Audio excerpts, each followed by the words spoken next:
कभी ऐसा घर में जिनके भाव आता वो राक्षस हृदय के हैं, मनुष्य हृदय के नहीं। वो राक्षस हृदय वाले, आसुर स्वभाव वाले हैं। नहीं, अपनी पुत्री अपनी बहन के समीप रहने पर कहीं ऐसे भाव थोड़ी आते।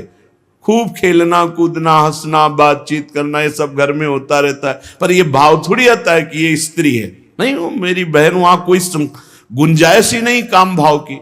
तो बोले सगी पुत्री की तरह सब पुत्रियां दिखाई दें, अपने से बड़ी हैं तो बिल्कुल मेरी जैसे जननी वैसे।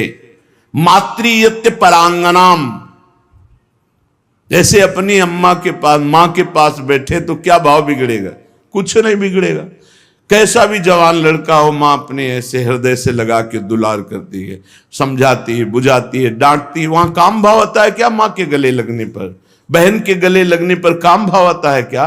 बेटी को हृदय से लगाने पे काम। जब साधारण सांसारिक पवित्र भाव में काम नहीं आता तो तुम तो परम पवित्र भगवान के भाव वाले हो, तुम्हारे अंदर कैसे काम परास्त कर सकता है? मातृयत्य परांगना, ये आएगा प्रश्न जीवन में। पुरुष है तो स्त्री के प्रति, स्त्री है तो पुरुष के प्रति। साधक बहुत सावधान रहे, माया प्रश्न करेगी। घूमते रहते हैं माया के पार्षद, घूमती रहती है माया की पार्षदी। बहुत सावधान। जाके संग कुमति मति उपजय करत भजन में भंग, तजोरे मन हरि विमुखन को संग। बहुत कीमती जीवन है, सिद्ध बात समझ लो, संकोच की बात नहीं। हरि को रिझाओगे तो वैकुंठ का द्वार, वृंदावन के दिव्य धाम का द्वार, साकेत द्वार, कैलाश धाम का द्वार खुलेगा। और जगत के शरीरधारी को रिझाओगे तो आखिरी द्वार वही है, मलमूत्र का, और कुछ नहीं। हमारी बात मान लो, संकोच करने की बात नहीं है। हम वहीं से पैदा हुए हैं और वहीं की आसक्ति से फिर दुर्गति को प्राप्त होंगे। खुली बात है, देख लो, दो ही आकर्षण है। बढ़िया से बढ़िया खाने को मिले, भोगने को मिले। शिष्णोदर परायण शास्त्र कहता है, शिष्ण और उदर। उदर रसेंद्री से संबंधित है, शिष्ण जनेन्द्री से संबंधित है। बस जनेन्द्री और रसेंद्री के भोगों में पूरा दिव्य मानव जीवन बर्बाद। श्रीपाद कह रहे, यदि राधा मुरलीधर के प्रेम में मगन होना है, बहुत सावधान। ये मत समझो कि माया कब किस रूप में कहां प्रश्न करती है। वो जननी है, वो अपने बेटे को पुष्ट करने के लिए कोई भी प्रश्न कर सकती है, लेकिन अपनी दृष्टि। महाप्रभु चैतन्य देव रुदन कर रहे हैं, हा गोविंद हा कृष्ण। दो वेश्याएं पहुंचती, एक कहती कितना ये रुदन कर रहे हैं, बोले मेरी जैसी नहीं मिली होगी इसीलिए ना। अभी देखो इनका रुदन बंद करते। वो क्या जाने कि जो हरि के आशिक हैं उनको हरि माया आकर्षित नहीं कर सकती।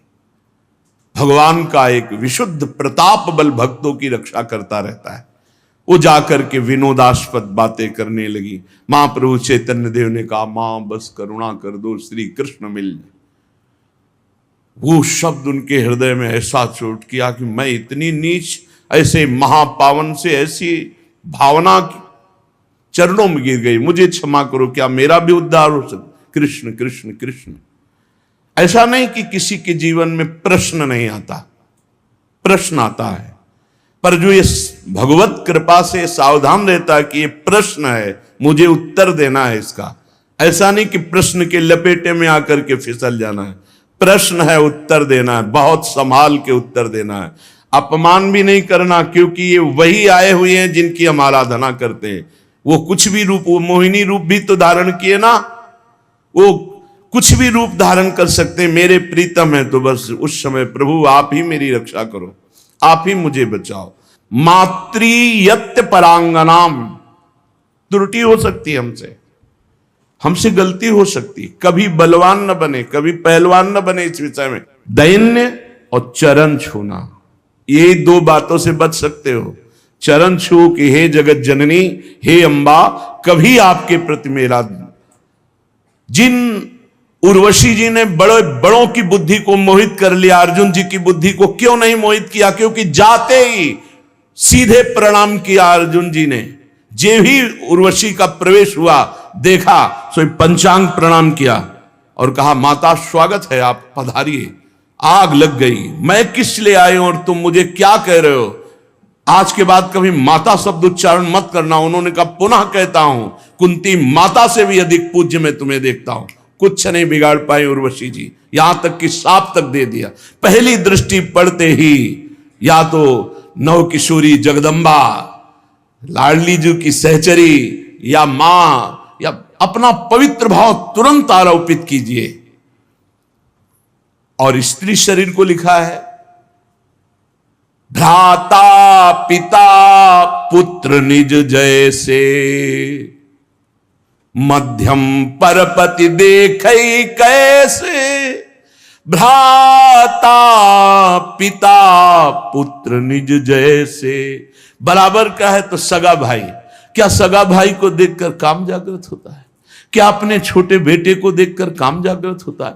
क्या पिता को देखकर काम जागृत होता है? भ्राता पिता पुत्र निज जैसे। आवश्यकता पर बात करें, नहीं एकांत सेवन करें। बलवान इंद्रिय ग्रामो विद्वानम अपि कर्षति, शास्त्र आदेश करता है। पर उपासक को यह पक्का विश्वास कर लेना चाहिए कि मेरे जीवन में यह प्रश्न आएगा, आता है, आता रहेगा। अगर इससे निकल गए आगे तो यो राधा मुरलीधरांग कमल प्रेमैक मात्रियति। बहुत सावधानी की जरूरत है। देखो कल वर्णन हुआ था, साधना में भय और प्रलोभन, ये दो चीजें भेजी जाती हैं।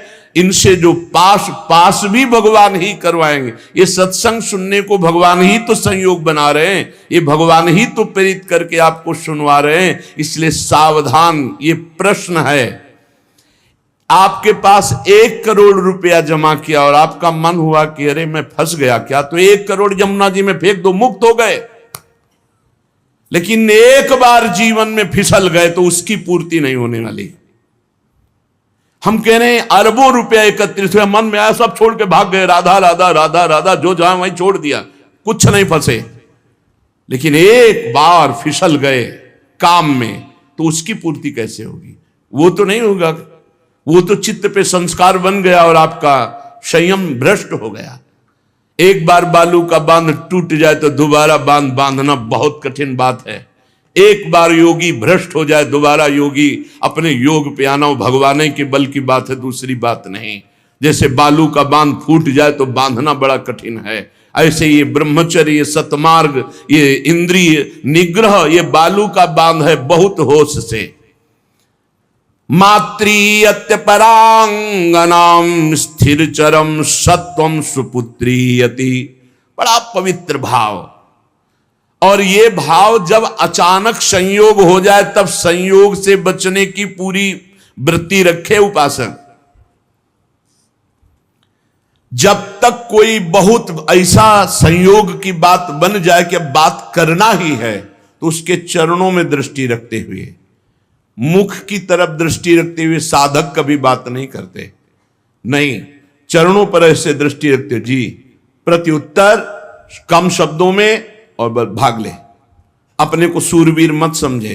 ये भगवान की प्रचंड मोहिनी माया का आकर्षण हमारे चित्त में बलात् हमारी निष्ठा को परिवर्तित कर देगा। यदि हम अधिक समय साथ रहें, अधिक समय बात करें, अधिक समय हंसी मजाक करें, तो हम फिसल जाएंगे। ये खाइयां हैं जिनसे हम भगवान को नहीं प्राप्त कर पाते और इनमें हम फिसल जाते हैं। बहुत ही सावधानी की जरूरत है। हमारी एक एक वृत्ति भगवान अंदर बैठे हुए देख रहे हो। उस जो जल रही वृत्ति काम क्रोध आदि को ना भोगने से, वो भगवान हिसाब आपको इतना आनंद प्रदान करेंगे कि रोते रहोगे। पर कुछ समय के लिए आपको अपने मार्ग में बहुत संभाल संभाल कर पग रखना है। अगर अपना कल्याण चाहते हो, सुंदर बुद्धि चाहते हो, भगवत मार्ग में अग्रसर होना चाहते हो, तो गोस्वामी तुलसीदास जी की चौपाई याद रखना। जो चाहे आपन कल्याणा, सुजस सुमति शुभ गति शुभ नाना, सो पर नारी लीलार गोसाई तजौ चौथी के चंद की नाई। जैसे चौथ के चंद्रमा को देखने से कलंक लग ही जाता है, ऐसे ही जो पराई माता बहनों की तरफ ऐसी गंदी दृष्टि या बार बार मुख की तरफ देखना, तो हाव भाव आदि के द्वारा चित्त का आकर्षण होकर मलिन हो जाना स्वाभाविक है। जैसे चौथ के चंद्रमा को देखने से कलंक लगता है, ऐसे जो साधक अपना कल्याण चाहता है, सुमति चाहता है, शुभ गति चाहता है, उसे चाहिए कि चरणों की तरफ देखकर बात करे। ये जगत जननी जगदम्बा है, इनकी कृपा से हम परमार्थ पर विजय प्राप्त कर लेंगे। इनके प्रति हमें भोग्य बुद्धि, दोष बुद्धि, निकृष्ट बुद्धि का त्याग करना ही होगा, तब हम आगे बढ़ पाएंगे। गोत्रीयत्यति तर्जना दिशु महा मित्रीयति द्वेषिषु। यदि हम भगवत मार्ग में चल रहे हैं, कोई हमारी निंदा करता है, तर्जना करता है, तो जैसे अपना भाई, अपना घर का, अपने गोत्र का, परिवार का कोई लड़ाई झगड़ा करे तो ऐसा अरे घर का आदमी कोई बात नहीं, ऐसे टाल देते हैं, ऐसे भाव रख लेते हैं। या हम भाव रख लेते हैं भगवान के द्वारा विधान किया हुआ भेजा गया है, कोई हमारे प्रारब्ध का क्षय हो रहा है, और जो हमसे विद्वेषी उसे हम महामित्रवत भाव रखें। नहीं, हम में और संसारी पुरुष में क्या अंतर। करत जे अनुशहन निंदक तीनों पे अनुग्रह करो।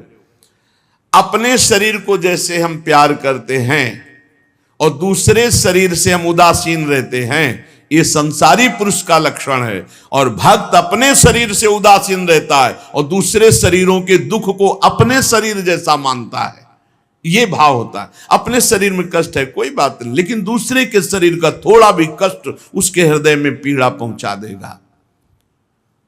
पूज्य श्री भाई जी हनुमान प्रसाद पोद्दार जी महाराज साधकों के लिए बहुत अमृतमय वचन लिखे हैं।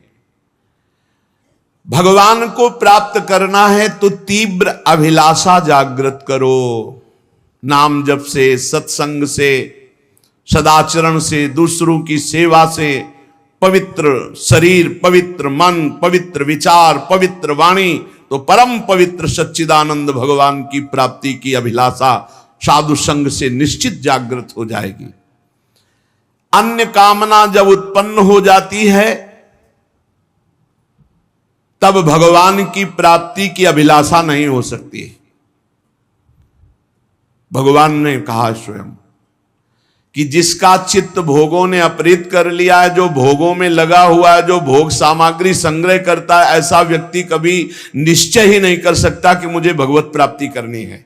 भोगैश्वर्य प्रसक्ता नाम तया प्रहृत्य चेतसाम व्यवसायत्मिका बुद्धि समाधो न विधीयते। वो कभी भगवान की प्राप्ति की इच्छा ही नहीं कर सकता है।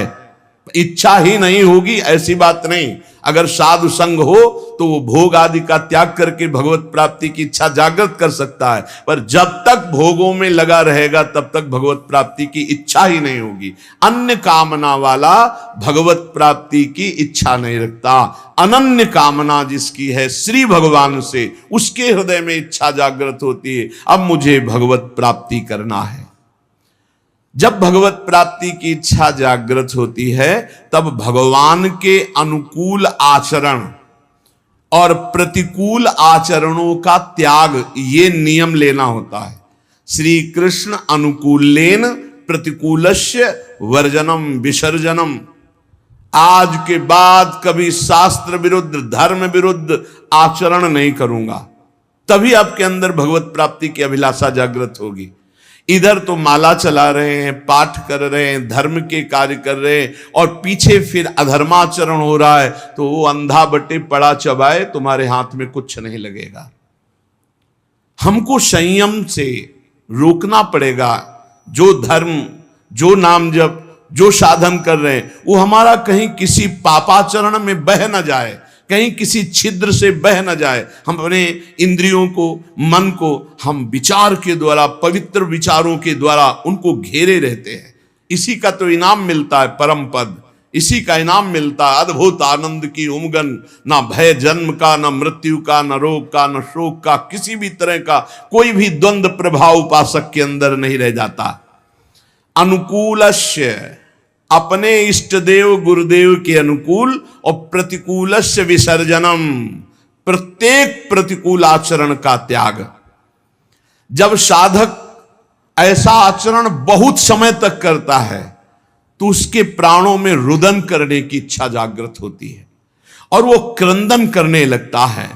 रोते रोते उसके हृदय में विरहाग्नि जलाती है और उसी विरहाग्नि को शीतल करने फिर भगवान को आना होता है, फिर उसे भगवत प्राप्ति हो जाती है। दूसरी बात, साधक जब इस मार्ग पर चलता है तो उसका स्वभाव होता है इधर उधर ताक झांक करना। ये कैसे चलता है? ये बहुत बुरी आदत है, ये बिल्कुल नहीं रखनी चाहिए। पर दोष दर्शन से सबसे बड़ा घाटा होता है कि हम जो दोष दूसरे में देखते हैं, देखने की चेष्टा करते हैं, वो दोष हम में जागृत हो जाता है। इसलिए साधक को इधर उधर ताक झांक करने वाला स्वभाव नहीं रखना चाहिए। छोटी छोटी बातें होती हैं जिनमें हम फिसल जाते हैं। हर साधक इस बात को समझ ले, परमार्थ में चलने पर इधर उधर ताक झांक, वो पड़ोस बगल वाला साधक क्या करता है, अगर ये दोष दर्शन की वृत्ति रही तो ऐसे ही नीचे खड़े रहोगे, परमार्थ की ऊंचाई पर नहीं चढ़ पाओगे। इधर उधर ताकने वाला साधक लक्ष्य तक कभी पहुंच ही नहीं सकता, सिद्ध महापुरुषों के वचन है। साधक को चाहिए कि अपनी दृष्टि केवल अपने लक्ष्य पर रखते हुए, लक्ष्य हमारा क्या है? सर्वान वस्तुतया निरीक्ष परम स्वाराध्य बुद्धिर्मम, मेरे भगवान ही सब रूपों में, बस सारा नाटक वही कर रहे हैं। हमको ये नहीं देखना ये कमी इसमें साधक में है या कमी उस साधक, ये गुरु देखें या भगवान देखें, वो सुधार करें, हमारा ठेका नहीं है। हमारा ठेका है अपनी कमी देखना और भगवान को प्राप्त करना। सत्संग अपने लिए होता, दूसरों के ऊपर थोपने के लिए नहीं होता, दूसरों के दोष दर्शन के लिए नहीं होता, वो अपने मन को शासन में लाने के लिए सत्संग होता है। साधक जब इस दोष से आगे बढ़ता है, ये बहुत जोर का दोष होता है, जब इससे आगे साधक बढ़ता है तो उसके जीवन में प्रलोभन आता है। जब प्रलोभन से बचता है तो फिर भय आता है। बड़े बड़े भय आते हैं भक्तों के जीवन में। फांसी की सजा निश्चित हो गई, आग में जलाने निश्चित हो गया, जहर पिला दिया गया, क्या क्या। जब प्रलोभन और भय से भी आगे निकलता है तब दिव्य सिद्धियां, आकाश में उड़ जाओ जहां जिस लोक में, जब इनसे भी आगे निकल जाए, जीवित मर जाए उलट आप में समाया है दिलगिरी, एकदम खाक, तब भगवान की प्राप्ति होती है। वो संसार चक्र का भेदन करके सच्चिदानंद स्वरूप को प्राप्त कर लेता है। वैराग्य दो प्रकार का होता है, एक समल वैराग्य और एक विमल वैराग्य। सांसारिक प्रतिकूलता को लेकर जो घर त्यागा जाता है उसे समल वैराग्य कहते हैं। ये समल, मल का प्रयोग नहीं होना चाहिए। ये मल है वासना, कामना, रुपया, पैसा। हाँ, हमारा भरण पोषण ईश्वर के द्वारा सारे विश्व का करते, तो हम जितने बैरागी जन विश्व में हैं, भगवान विश्वंबर सबका भरण पोषण कर रहे हैं। लेकिन बहुत सावधानी से मुनीमगिरी करनी है। मालिक हैं भगवान, मुनीम है हम, तो मुनीम का लेना देना बहुत हिसाब में होना चाहिए। हिसाब से चूक हुई तो चूक हो जाएगी, बड़ी चूक हो जाएगी।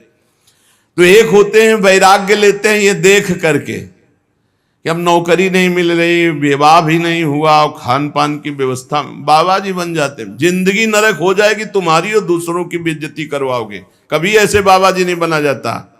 बाबा जी बना जाता है, सब व्यवस्थाएं हैं, लेकिन अब मन नहीं लग रहा, ऐसा लग रहा है मुझे भगवान चाहिए। तब इसे विमल वैराग्य कहते हैं। अगर समल, ये जो समल वैराग्य है, इस समल वैराग्य को यदि विमल वैरागी मिल जाए तो वासना हट जाए और निर्मल मार्ग में चल पड़ेगा। ऐसा नहीं कि उसका कल्याण नहीं होगा, पर है बहुत गड़बड़। वैराग्य के दो रूप है, एक समल वैराग्य, एक विमल वैराग्य।